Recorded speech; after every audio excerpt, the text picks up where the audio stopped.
বলতে পারলেন আমার সখা এসেছে। আজ রূপগুরি সত্যভামা বললেন, প্রভু আজ আপনার মনটা তো উতল কেন? আপনার কি হয়েছে প্রভু?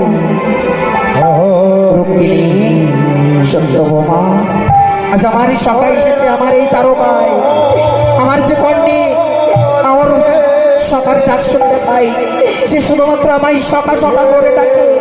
আমি যাবো, আমার মনে হয় ওই তারের দাঁড়িয়ে রয়েছে সুদামা। সুদামা,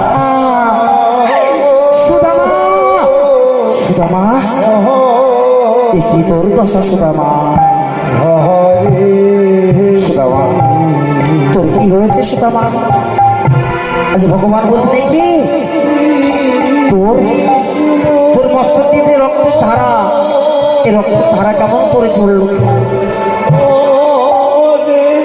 সুদামা বললেন,